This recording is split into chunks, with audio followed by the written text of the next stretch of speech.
आज का breaking news है। एनसीटी अपने खुद के बनाए हुए नियम के जाल में फंस चुका है। एनसीई जिसको बोलते हैं national council for teacher education, जो कि 1993 का अधिनियम है दोस्तों। और यह जो नियम बनाया था टीचर को भर्ती करने के लिए, टीचर को मिनिमम एलिजिबिलिटी क्राइटेरिया डिसाइड किया था।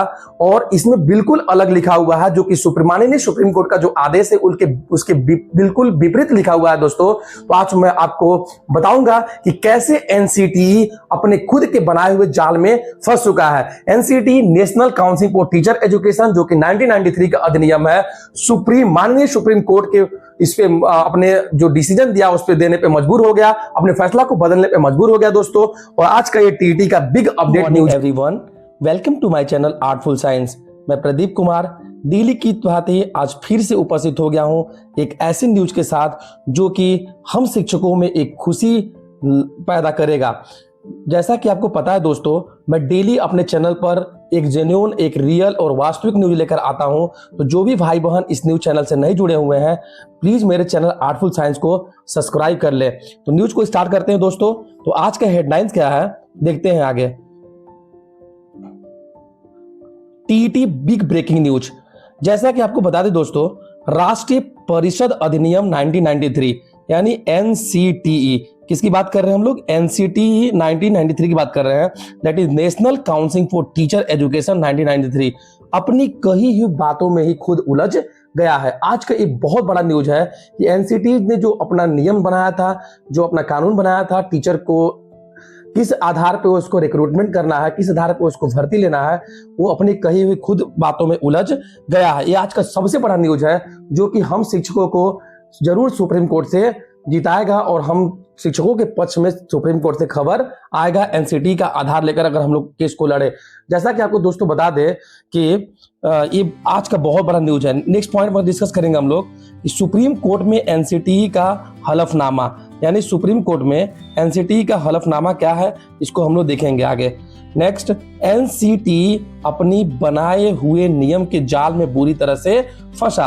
हमने जैसा कि बताया कि एनसीटी ने जो नियम बनाया था वो उस नियम के बनाए हुए जाल में खुद अपने से फंस गया है, जो कि सुप्रीम कोर्ट अपने फैसला को बदलने में मजबूर हो गया। नेक्स्ट, मुख्य बातें करेंगे हम लोग आज। तो एनसीटी शिक्षकों की योग्यता निर्धारित कर सकता है। जैसा कि एनसीटी ने खुद अपने आप को बताया था कि वो खुद शिक्षकों की जो एलिजिबिलिटी क्राइटेरिया है, जो योग्यता है, वो निर्धारित कर सकता है। नेक्स्ट पॉइंट क्या है दोस्तों, 2001 रेगुलेशन उसके बाद आया, इसमें शिक्षकों के लिए न्यूनतम योग्यता निर्धारित नहीं की गई। तो एनसीटी के द्वारा 2001 में एक रेगुलेशन आया जिसमें कि कोई भी शिक्षक बनने के लिए कोई भी मिनिमम एलिजिबिलिटी क्राइटेरिया निर्धारित नहीं की गई, जबकि न्यूनतम योग्यता निर्धारित नहीं की गई। नेक्स्ट अगर बात कर लेंगे कि एनसीटी में क्या क्या बदलाव हुए और कौन कौन सा बदलाव किस समय पे हुए और कौन कौन सा एलिजिबिलिटी क्राइटेरिया किस समय पे उसमें संशोधन हुआ। तो नेक्स्ट पॉइंट क्या है, इसके बाद आया RTR, right to RTE, sorry यहाँ पे ई होना चाहिए था, आरटीई राइट टू एजुकेशन 2019 लाया गया, जिसकी धारा 23 के तहत एनसीटीई को एकेडमिक अथॉरिटी घोषित किया गया। यानी कि आरटीई, जब राइट टू एजुकेशन एक्ट आया, भारतीय शिक्षा अधिकार अधिनियम जब आया 2009, तो उसमें एनसीटी को क्या बना दिया गया? एकेडमिक अथॉरिटी बना दिया गया। यानी एनसीटी का कहना है कि सरकार ने मुझे सारा अधिकार दे दिया है और मैं सर्वे सर्वा हूं। तो फिर यहाँ पे सुप्रीम कोर्ट क्यों ऐसा फैसला लेकर आई है दोस्तों, जब एनसीटी का मानना है कि वो खुद नियम बना सकता है, खुद वो सर्वे सर्वा है, पूरा सरकार ने पूरा उसको राइट्स दिया हुआ है टीचर को किस बेसिस पर रिक्रूटमेंट करना है, कौन सा एलिजिबिलिटी क्राइटेरिया होना चाहिए। तो सुप्रीम कोर्ट फिर इसमें दखल अंदाजी करने की कोशिश क्यों कर रहा है। तो नेक्स्ट अगला पॉइंट है, 2010 का नोटिफिकेशन आया, अकॉर्डिंग टू एनसीटी की बात कर रहे हैं हम लोग। तो इसमें बताया गया कि 23/8/2010 के बाद शिक्षक बनने के लिए आपको टीईटी पास करना पड़ेगा, तभी आप सरकारी टीचर बन सकते हैं। यानी 2010 के नोटिफिकेशन में, एनसीटी के नोटिफिकेशन में ये बताया गया कि 23 अगस्त 2010 के बाद शिक्षक बनने के लिए आपको टीईटी पास करना पड़ेगा और तभी आप सरकारी टीचर बन सकते हैं। नेक्स्ट इसमें क्या क्या बदलाव हुए थे एनसीईटी में, देखते हैं दोस्तों। 2014 में टीईटी को टीचर बनने के लिए अनिवार्य कर दिया गया। जैसा कि आपको बता दें दोस्तों कि 2014 के बाद जितनी भी रिक्रूटमेंट हुई थी उसमें टीईटी को अनिवार्य कर दिया गया था, लेकिन 2014 से पहले या 2010 से पहले कोई भी टीईटी को अनिवार्य नहीं किया गया था। यह है एनसीईटी का हलफनामा। अगला पॉइंट है महत्वपूर्ण तथ्य जो सुप्रीम कोर्ट के सामने नहीं रखा गया। जैसा कि आपको बता दें दोस्तों, अगर हमारे वकील साहब सुप्रीम कोर्ट के सामने अपने तथ्यों को बहुत अच्छी तरह से रखे होते तो आज हम शिक्षकों को ऐसा दर्द और कष्ट नहीं सहना पड़ता। हम लोगों की बातों को जो संविधान में लिखा हुआ है, एनसीईटी की हलफनामा में जो लिखा हुआ है, उसकी बातों को सही तरीके से सुप्रीम कोर्ट में पेश नहीं किया गया। बस ऐसे ही जाकर सुप्रीम कोर्ट में बस रख दिया गया और जिससे सुप्रीम कोर्ट ने एक ऐसा फैसला सुना दिया 1 सितंबर 2025 को कि पूरे भारत में शिक्षकों में अफरा तफरी मच गया। पूरे भारत के शिक्षक, उनके परिवार, उनके बच्चे इससे प्रभावित हो रहे हैं। जहां की आपको बता दें दोस्तों कि जो बच्चे स्कूल में पढ़ रहे हैं वो बच्चों का भविष्य भी इससे प्रभावित हो रहा है। तो आपको बताते हैं कि कौन से ऐसे महत्वपूर्ण तथ्य थे जो सुप्रीम कोर्ट के सामने नहीं रखा गया था। तो सबसे पहला पॉइंट है एनसीईटी 2017 में संशोधन हुआ। इसमें कहा गया कि सभी अनट्रेन्ड टीचर, किसकी बात किया गया, अनट्रेन्ड टीचर की बात किया गया, को 31/3/2019 तक प्रशिक्षण लेना अनिवार्य किया गया, न कि टीईटी की बात कही गई।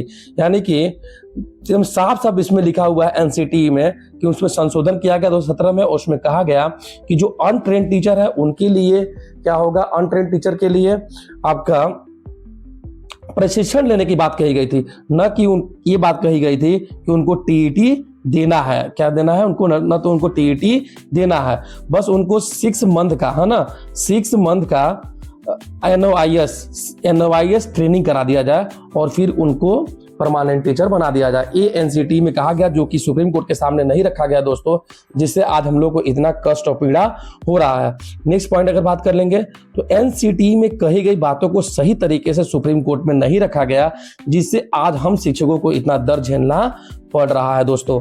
अगला पॉइंट अगर बात कर लेंगे हम लोग तो नेक्स्ट पॉइंट क्या है, निष्कर्ष हम लोग निकालेंगे इस वीडियो का। तो निष्कर्ष में है 3/9/2001 से पहले की भर्ती न्यूनतम योग्यता से नियुक्त थी। तो अगर जिसकी भी भर्ती 2001 से पहले हुई है तो उसमें तो एनसीईटी में साफ साफ लिखा हुआ है कि उसमें कोई भी टेट या टीचर एलिजिबिलिटी टेस्ट की जरूरत नहीं है। वो बिल्कुल न्यूनतम योग्यता मिनिमम एलिजिबिलिटी क्राइटेरिया से मुक्त थी। फिर भी शिक्षकों को जिनका नियुक्ति 2001 से पहले हुआ उनको सुप्रीम कोर्ट इस फैसले में शामिल किया जा रहा है। नेक्स्ट अगर बात कर लेंगे पॉइंट की तो एनसीईटी में कही गई बातों को सही तरीके से सुप्रीम कोर्ट में नहीं रखा गया। एक अगला निष्कर्ष निकला कि हमारे वकील साहब एनसीईटी में जो कही गई बातें थे उनके बारे में उनको या तो नॉलेज नहीं होगा या तो उनको अवगत नहीं कराया गया होगा। वो इन सारी बातों को सही तरह से सुप्रीम कोर्ट में नहीं रखने की वजह से आज इतना प्रॉब्लम हो रहा है, जो कि हम लोग शिक्षकों के विरुद्ध में फैसला आया है। नेक्स्ट अगर बात कर लेंगे हम लोग तो 3/9/2021 से 23/8/2010 रेगुलेशन आया। कब आया था दोस्तों, 3/9/2001, 3/9/2001 से लेकर 23/8/2010 तक रेगुलेशन आया। इस समय अवधि में भर्ती हुए के लिए टीचर की आवश्यकता नहीं है। एकदम साफ साफ एनसीईटी में लिखा हुआ है कि 3/9/2001 से जो 23/8/2010 तक जो रेगुलेशन आया था उसमें इस समय अवधि में जो भर्ती हुए थे टीचर उनके लिए कोई भी रेगुलेशन, कोई भी टीईटी की आवश्यकता नहीं है। फिर भी माननीय सुप्रीम कोर्ट ने हम लोगों पे एक ऐसा निर्णय थोप दिया है जिससे कि पूरे शिक्षक विभाग में पूरा शिक्षा विभाग एक ध्वस्त हो रहा है, पूरा शिक्षा विभाग नीचे जा रहा है और बच्चों के भविष्य पे असर पड़ रहा है। जय हिंद दोस्तों। अगर मेरा वीडियो आपको अच्छा लगा होगा तो प्लीज अपने दोस्तों को शेयर करिएगा। सबको एक चीज मालूम होना चाहिए कि एनसीईटी में क्या लिखा हुआ है, इससे अवगत होना चाहिए, जो कि आने वाले समय में जरूर हम लोग को सुप्रीम कोर्ट से हम लोग को जीत मिलेगी और ये आधार बनेगा। Thank you, have a nice